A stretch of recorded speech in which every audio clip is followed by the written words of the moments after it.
রাস্তায় নেমেছিল আমাদের প্রিয় মা বোনেরা, নারীরা, রাস্তায় নেমেছিল শ্রমিক, কৃষক, সর্বস্তরের ভাইয়েরা এবং সকল মেহনতি মানুষেরা। ফেসিবাদ বিরোধী বিভিন্ন রাজনৈতিক দলের নেতা কর্মীরাও তখন আমরা একাকার হয়েছিলাম। শিক্ষক ও প্রকৌশলী, ডাক্তার সহ বিভিন্ন শ্রেণী পেশার মানুষ তখন রাস্তায় নেমে এসেছিলেন। দেশপ্রেমিক সশস্ত্র বাহিনীর সদস্যরাও সে সময় অত্যন্ত প্রশংসনীয় এবং দায়িত্বপূর্ণ ভূমিকা পালন করেছেন। আমরা জুলাই আর চাই না। আমরা চাই এমন বাংলাদেশ যেখানে আর কোনো দিন জনগণকে রাস্তায় নামতে হবে না। আমাদের বুঝতে হবে জুলাই কেন হয়েছিল। জুলাই হয়েছিল একটা বৈষম্যহীন বাংলাদেশের জন্যে। জুলাই হয়েছিল একটা কালো রাজনৈতিক ধারার পরিবর্তনের জন্যে। যুগের পর যুগ ক্ষমতা কুক্ষিগত ছিল পরিবারতন্ত্রের হাতে, নির্দিষ্ট গোষ্ঠীর হাতে।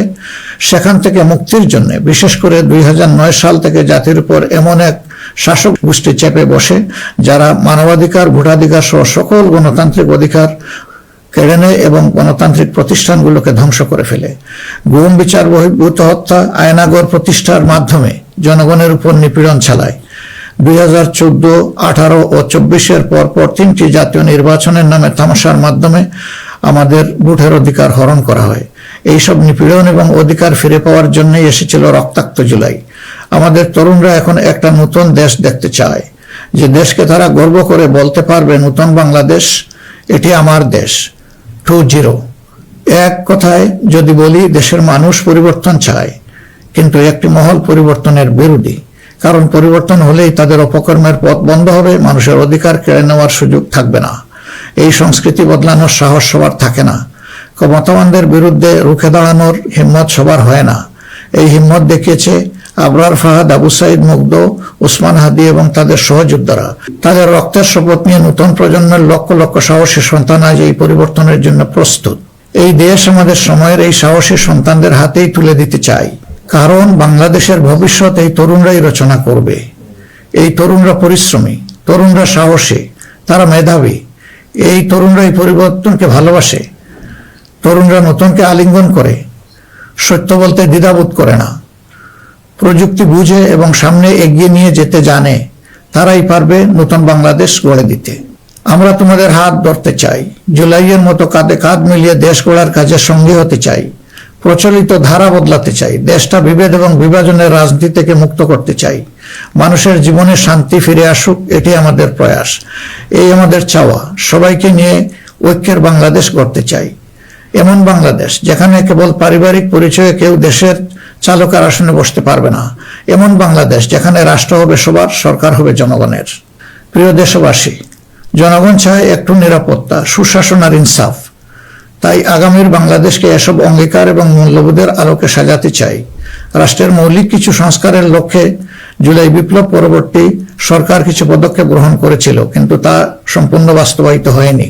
এই বাস্তবায়ন সম্ভব হবে আগামীতে যে গণভোট, সেই গণভোটে আমরা যদি আমাদের মূল্যবান ভোট দিয়ে হা বলি, তাহলে সংস্কার প্রক্রিয়া তার পূর্ণতা পাবে ইনশাআল্লাহ। আমরা এই জন্যই জনগণকে বলবো যে গণভোটে হা বলুন এবং সংস্কারতে আলিঙ্গন করুন। আমাদের সন্তানদের স্বপ্ন পূরণে আপনিও গুরুত্বপূর্ণ অংশীদার হন।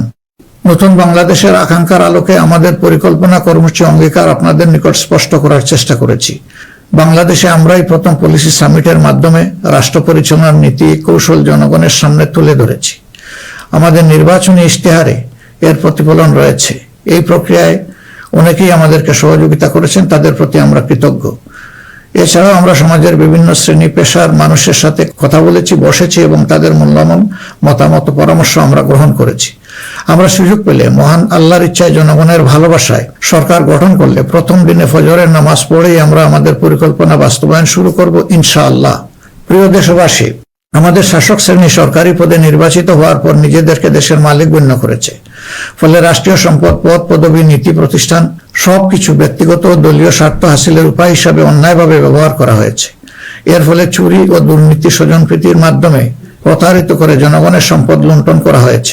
উন্নয়ন প্রকল্প ব্যক্তিগত ও দলীয় লুণ্ঠনের সিঁড়ি হিসাবে ব্যবহৃত হয়েছে। এই ব্যবস্থার অবসান ঘটানোই আমাদের প্রধান লক্ষ্য। আলহামদুলিল্লাহ, অতীতে জামাতে ইসলামী থেকে যারা জনপ্রতিনিধি হিসাবে সংসদ, সরকার ও স্থানীয় সরকারে দায়িত্ব পালন করেছেন, তারা কেউই দুর্নীতির দায়ে অভিযুক্ত হননি। তারা দক্ষতার সাথে দায়িত্ব পালন করেছেন। আপনারা দেশের মানুষ, তারই সাক্ষী। প্রিয় দেশবাসী, আগামী জাতীয় সংসদ নির্বাচন জাতিকে একটি নতুন স্বপ্নের দিকে নিয়ে যাওয়ার এক মহা সুযোগ হিসাবে এসেছে। যেসব সমস্যা আমরা বিগত দিনে সমাধান করতে পারিনি, যে লুটেরা গোষ্ঠীকে আমরা নিয়ন্ত্রণ করতে পারিনি, সেসব সমস্যার সমাধান এবং লুটেরা গোষ্ঠীর নিয়ন্ত্রণের সুযোগ হচ্ছে আগামী নির্বাচন। তাই জনগণকে ঠিক করতে হবে, আমরা আমাদের নিজেদের জন্য, আমাদের তরুণ প্রজন্মের জন্য, আমাদের নারীদের জন্য, বয়স্ক মানুষের জন্য, প্রান্তিক জনপদের জন্য, শ্রমিকের জন্য, উদ্যোক্তাদের জন্য কোন বাংলাদেশ চাই। আমাদেরকে প্রশ্ন করতে হবে, আমরা কি সমাজে শৃঙ্খলা প্রতিষ্ঠা করতে চাই? আমরা কি নিয়ম নীতি শান্তির রাষ্ট্র প্রতিষ্ঠা করতে চাই? আমরা কি উন্নত দেশ হতে চাই? আমরা কি শোষণ, জুলুম, দুর্নীতি, চাঁদাবাজ মুক্ত রাষ্ট্র চাই? আমাদেরকে ভাবতে হবে, আমরা কি রাষ্ট্রীয় প্রতিষ্ঠানকে জবাবদিহিতার আওতায় আনতে চাই? যোগ্যতা ও সততাকে সরকারি পদের জন্য মৌলিক শর্ত করতে চাই? আমরা কি আমাদের জাতীয় সক্ষমতা ও সৃজনশীলতা বৃদ্ধি করতে চাই? এসব বিষয়ে যদি আমরা ইতিবাচক পরিবর্তন দেখতে চাই, তাহলে আমাদেরকে আগামী নির্বাচন নিয়ে নৈতিকভাবে ভাবতে হবে। রাজনৈতিকতার ফুলঝুরির বাইরে এসে বাস্তবতার আলোকে সৎ ও দক্ষ নিষ্ঠাবান নেতৃত্ব প্রতিষ্ঠা করতে হবে। প্রিয় ভাই ও বোনেরা, আমরা আমাদের নির্বাচনী ইশতেহারে বলেছি যে আমাদের স্বপ্নের বাংলাদেশ তৈরির জন্য 5টি বিষয়ে হা এবং 5টি বিষয়ে না বলতে হবে।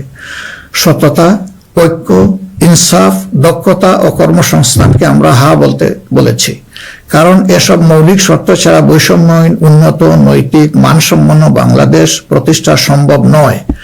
পাশাপাশি দুর্নীতি, ফ্যাসিবাদ, আধিপত্যবাদ, বেকারত্ব, চাঁদাবাজিকে স্পষ্ট না করতে বলেছি।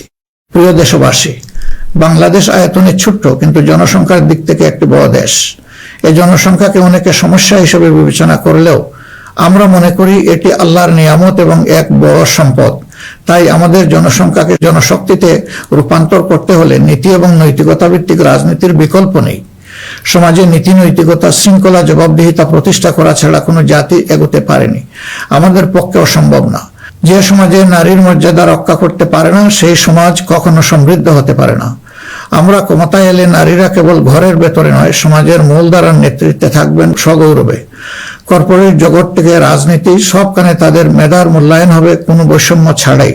আমরা এমন এক দেশ গড়ার প্রতিশ্রুতি দিচ্ছি যেখানে কোনো মা, বোনকে, মেয়েকে নিরাপত্তাহীনতায় ভুগতে হবে না।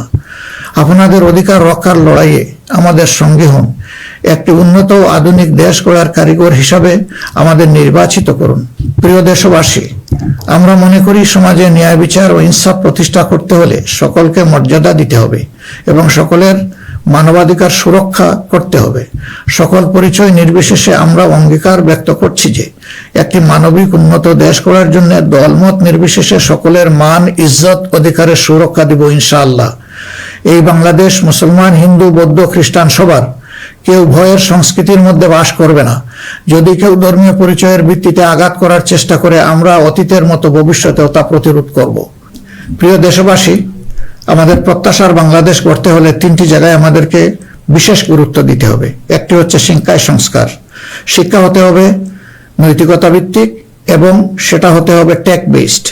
এখনকার দুনিয়া সারাই প্রযুক্তি ভিত্তিক শিক্ষার উপর নির্ভরশীল। আমরা সেই শিক্ষা থেকে বঞ্চিত। আমাদের সন্তানদের হাতকে আমরা দক্ষ কারিগরের হাত হিসেবে গড়ে তুলতে চাই এবং তাদের হাতে হাতে আমরা কাজ দিতে চাই। আমরা কোনো বেকার ভাতা তাদেরকে তুলে দিতে চাই না।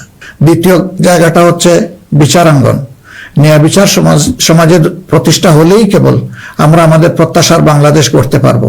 অন্যথায় দুঃশাসন এবং দুর্নীতির কণ্ঠ রোধ করা মোটেই সম্ভব হবে না। অতএব বিচার বিভাগকে আমূল ঢেলে সাজাতে হবে। সেখানে অবশ্যই সৎ, দক্ষ এবং কমিটেড যে সমস্ত লোকেরা আছেন তাদেরকে বিচারের আসনে বসাতে হবে। তৃতীয় জায়গাটা হচ্ছে আমাদের অর্থনীতি। এই ভঙ্গুর অর্থনীতি নিয়ে দেশকে আগানো সম্ভব নয়। সুতরাং অর্থনীতিতে ব্যাপক সংস্কার সাধন করতে হবে। বিশেষ করে ব্যাংকিং সেক্টর এবং অপ্রাতিষ্ঠানিক যে সমস্ত খাত রয়েছে সেই জায়গাগুলোতেও আমাদেরকে প্রাতিষ্ঠানিক ও অপ্রাতিষ্ঠানিক খাতে আমাদেরকে হাত দিতে হবে। আমাদের ব্যবসাকে করতে হবে বিনিয়োগ বান্ধব। বিনিয়োগ বান্ধব হলেই দেশে কর্মসংস্থান তৈরি হবে এবং আমাদের বেকারত্ব দূর হবে। এই 3টা জায়গায় আমাদের গুরুত্ব দেওয়া ছাড়া কোনো উপায় নেই। আমরা আশা করব দেশবাসী আমাদেরকে তাদের মূল্যবান ভোটের আমানত সমঝে দিয়ে আমাদের দেশকে প্রত্যাশার আলোকে গড়ে তোলার ক্ষেত্রে আমাদেরকে সহযোগিতা করবেন। সম্মানিত উলামায়ে কেরাম, একাধিক ধর্মের এ দেশ মুসলমানগণ সংখ্যাগরিষ্ঠ। তাই মুসলমান হিসাবে এটি আমাদের দায়িত্ব যে সমাজে ন্যায় বিচার, ইনসাফ প্রতিষ্ঠা করা এবং সকলকে সুরক্ষা দেওয়া। এগুলো ইসলামের শাশ্বত আদর্শ। সকল মানুষের মৌলিক অধিকার নিশ্চিত করা আমাদের কর্তব্য। আল্লাহ তাআলা স্পষ্টত বলেছেন, ইন্নাল্লাহা ইয়া'মুরুকুম বিল আদলি ওয়াল ইহসান ওয়া ইতা'i যিল কুরবা ওয়া ইয়ানহা আনিল ফাহশাই ওয়াল মুনকারি ওয়াল বাগ।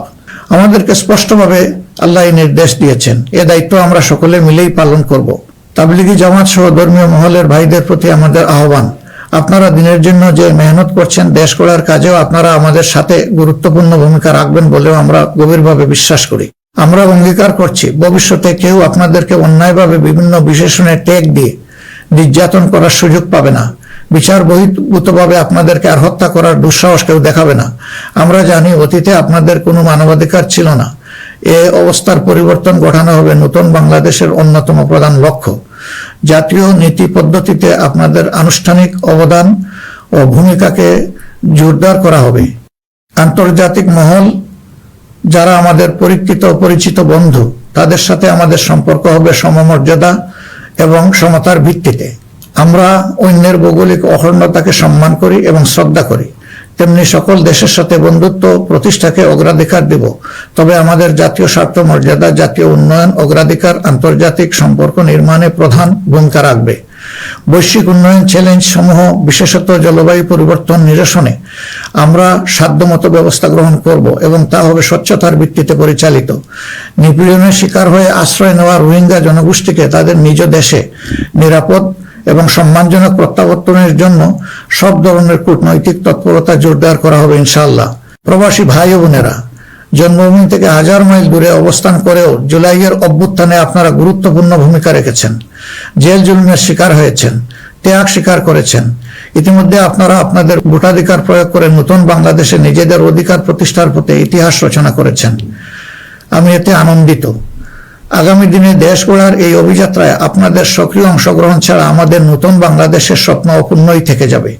আমরা চাই প্রবাসীদের অধিকার এবং মর্যাদা রাষ্ট্রীয়ভাবে নিশ্চিত করতে। সে লক্ষ্যেই প্রবাসীদের জন্য ভলান্টিয়ার প্রতিনিধি নির্বাচন করা হবে, যারা প্রবাসীদের বিভিন্ন সুযোগ সুবিধা, সেবা এবং সমস্যার বিষয়ে দূতাবাস বা হাইকমিশনের সাথে সরাসরি সমন্বয় করে প্রবাসীদের স্বার্থে উপদেষ্টা ও প্রতিনিধি হিসাবে কাজ করবে। তাছাড়াও বাংলাদেশের বাইরে যেখানে যেখানে সমস্যা রয়েছে, যেমন ইংল্যান্ডে ম্যানচেস্টার ফ্লাইট বন্ধ করে রাখা হয়েছে, আমরা কথা দিচ্ছি আর কোনো ফ্লাইট বন্ধ হবে না, বরঞ্চ পূর্বের চালু ফ্লাইটগুলো আমরা আবার ফিরিয়ে নিয়ে আসব। নিউ ইয়র্কে নতুন করে বাংলাদেশ ফ্লাইট ইনশাল্লাহ চালু হবে। এরকম দুনিয়ার যে যে জায়গায় এই ফ্লাইটগুলো চালু হওয়া দরকার তা আমরা নিশ্চিত করার ব্যাপারে বদ্ধপরিকর। দেশ আর পিছনের দিকে যাবে না, দেশ এগিয়ে যাবে সামনের দিকে ইনশাআল্লাহ। প্রবাসী ভাইয়েরা যখন বিদেশে মৃত্যুবরণ করেন তখন অত্যন্ত অসহায় অবস্থা তাদের লাশ উপেক্ষিত হয়। আমরা কথা দিচ্ছি, যারা আমাদের রিমিটেন্স যোদ্ধা তারা আমাদের গর্বের ধন। কেউ যদি আল্লাহর ইচ্ছায় বিদেশে ইন্তেকাল করেন, আমরা অত্যন্ত সম্মানের সাথে আমাদের কাঁধে করে তাদের লাশ দেশে বয়ে নিয়ে আসবো ইনশাআল্লাহ। আমাদের প্রবাসীরাও জাতীয় সংসদে আনুপাতিক হারে ইনশাআল্লাহ তাদের প্রতিনিধিত্ব আমরা নিশ্চিত করার পক্ষে। প্রবাসীদের সঙ্গত সমস্ত বিষয়গুলো আমরা গুরুত্বের সাথে বিবেচনায় নিয়ে দেশে যাতে কোনোভাবে তারা নিপীড়নের শিকার না হন তা আমরা নিশ্চিত করব ইনশাআল্লাহ। প্রিয় দেশবাসী, নির্বাচনী প্রচারণা শুরু হওয়ার পর থেকে দেশের বিভিন্ন প্রান্তে আমরা গিয়েছি। আপনারা আমাদের সভা সমাবেশে যোগ দিয়েছেন, আমাদের কথা শুনেছেন। আপনাদের ভালোবাসা, অংশগ্রহণ ও সহযোগিতায় আমরা অভিভূত, আমরা মুগ্ধ। আমরা আপনাদের প্রতি চিরকৃতজ্ঞ। আমাদের নির্বাচনী প্রচারণা ও অন্যান্য কার্যক্রমে কেউ কষ্ট পেয়ে থাকলে আপনাদের কাছে আমরা ক্ষমা প্রার্থী। আগামী নির্বাচন সুষ্ঠুভাবে আয়োজন করা সকল রাজনৈতিক দলের নৈতিক দায়িত্ব। তাই আমাদের আহ্বান হবে নির্বাচনী আচরণ বিধিগুলোকে সম্মান জানানো এবং প্রতিদ্বন্দ্বী রাজনৈতিক দলের বৈধ অধিকারকে সম্মান করা। সুষ্ঠু নির্বাচন আয়োজনের মাধ্যমে রাজনৈতিক স্থিতিশীলতা নিশ্চিত করা হবে আমাদের রাজনৈতিক অঙ্গীকার। প্রশাসন ও আইন শৃঙ্খলা রক্ষাকারী বাহিনীর সদস্যরা নিরাপত্তার দায়িত্ব তারা পালন করেছেন অত্যন্ত নিষ্ঠার সাথে। আমাদের সাংবাদিক ভাই এবং বোনেরাও অনেক কষ্ট করে আমাদের বিভিন্ন অনুষ্ঠান কভার করেছেন। আপনাদের প্রতি গভীরভাবে আমরা কৃতজ্ঞ। আপনাদের ঋণ শোধ করতে পারবো না, আপনারা ভালো থাকবেন। আমাদের দলের বিভিন্ন পর্যায়ে নেতাকর্মী, শুভাকাঙ্ক্ষী এবং নির্বাচনী জোটের নেতৃবৃন্দ কর্মীগণ নিরলস পরিশ্রম করে যাচ্ছেন, আর্থিক ত্যাগ করেছেন। শেরপুরে আমার ভাই রেজাউল করিম প্রতিপক্ষের নির্মম আঘাতে শাহাদত বরণ করেছেন। আল্লাহ রাব্বুল আলামিন তার এই ত্যাগকে কবুল করুন এবং তাকে শহীদ হিসেবে কবুল করুন। আমাদের ভাই জনাব মোহাম্মদ নুরুজ্জামান বাদল, যিনি শেরপুর 3 আসনের প্রার্থী ছিলেন, তিনি ইন্তেকাল করেছেন। আল্লাহ তাকে উত্তম পুরস্কার দিন এবং জান্নাত নসিব করুন। প্রিয় দেশবাসী, আমরা আন্তরিকভাবে বিশ্বাস করি যে রাষ্ট্রীয় দায়িত্ব হচ্ছে আমানত। রাষ্ট্রীয় দায়িত্ব কোনো উপভোগের বিষয় নয়। সর্বাবস্থায় আমরা স্মরণে রাখব আমরা প্রত্যেকে দায়িত্বশীল এবং আমাদের দায়িত্বের ব্যাপারে জিজ্ঞাসাবাদ করা হবে। আমরা হযরতে ওমরের সেই বিখ্যাত উক্তি ও দায়িত্বশীলতা মনে রাখবো যে ফুরাত তীরে একটি কুকুর না খেয়ে যদি মরে তাহলে তার জন্যও তাকে জবাবদিহি করতে হবে। আল্লাহর নির্দেশ অনুসারে আমরা ন্যায় বিচার প্রতিষ্ঠায় অঙ্গীকারবদ্ধ থাকবো ইনশাআল্লাহ। আশা করি আপনারা আমাদের অঙ্গীকার ও স্বপ্নকে বিশ্বাস করে জাতীয় সংসদ নির্বাচনে আমাদের প্রতি সমর্থন জানাবেন। আগামী 12 ফেব্রুয়ারি তারিখে জামাতে ইসলামের প্রার্থীদেরকে দাঁড়িপাল্লা মার্কায় এবং যেসব অঞ্চলে 11 দলীয় অপরাপর প্রার্থী রয়েছেন তাদেরকে আপনারা আপনাদের এলাকায় ইনশাআল্লাহ মূল্যবান ভোট দিয়ে নির্বাচিত করবেন। এই আকুল আবেদন আপনাদের সকলের প্রতি রাখলাম। আল্লাহ পরিবর্তনের এক মহা সুযোগ আমাদেরকে এনে দিয়েছেন, আসুন সেটা কাজে লাগাই। বিগত দিনের রাজনীতি পরিহার করি, একটি নতুন বাংলাদেশ তৈরি করি যেখানে সবাই মান ইজ্জত ও মর্যাদা নিয়ে বাস করবে। আমরা আমাদের তরুণ সমাজকে সমাজের ককপিটে বসিয়ে দিতে চাই। বাংলাদেশ নামের উড়োজাহাজটি তারাই চালাবে, তারাই হবে ক্যাপ্টেন, তারাই হবে এটার পাইলট। আমরা গিয়ে বসবো প্যাসেঞ্জার সিটে। হে তরুণরা, তোমরা তৈরি হয়ে যাও, এই দেশ তোমাদের জন্যে, এই দেশ তোমাদের হাতেই তুলে দিতে চাই এবং এই দেশ তোমাদের হাতেই আমাদেরকে সেদিন টেকিয়ে রাখতে পারেনি, ইনশাআল্লাহ আগামীতেও কোনো বাধা আমাদেরকে টেকিয়ে রাখতে পারবে না। আমরা আমাদের প্রিয় জনগণের এবং আমরা বিশ্বাস করি আমাদের জনগণ আমাদেরকে ভালোবাসে। জনগণের এই ভালোবাসায় আমরা অভিভূত এবং আমরা পূর্ণ আস্থা রাখি আমাদের জনগণের রায়ের প্রতি। আপনাদের সকলকে আজকের এই পর্যায়ে এসে আরেকবার আমি আহ্বান জানাবো, আসুন একটু নতুন বাংলাদেশ, তরুণদের প্রত্যাশার বাংলাদেশ, জিএনডির জন্য আগামী বাংলাদেশ, আমাদের নারী সমাজের জন্য একটা নিরাপদ এবং সম্মানের বাংলাদেশ গড়ে তোলার জন্য আমরা সবাই আগামী 12 তারিখ দাঁড়িপাল্লা এবং জোটের অপরাপর মার্কা যেখানে যেটা আছে তাতে ভোট দিয়ে 11 দলীয় প্রার্থীদেরকে নির্বাচন করি। তাহলে ইনশাআল্লাহ প্রত্যাশার একটি দেশ আমরা খুঁজে পাবো, একটু নতুন বাংলাদেশ পাবো। আমরা বিশ্বাস করি জনগণ পরিবর্তন চায়, সেই পরিবর্তন জন্যই আমাদের এই আহ্বান। এই পরিবর্তন আমাদের হাতে ইনশাআল্লাহ মানাবে, অন্য কারো হাতে নয়। দেশ তো এটা আপনারা বুঝতেই পারছেন। আল্লাহ হাফিজ। বাংলাদেশ জিন্দাবাদ। বাংলাদেশ জামাত ইসলামী জিন্দাবাদ। 11 দলীয় নির্বাচনে ঐক্য জিন্দাবাদ।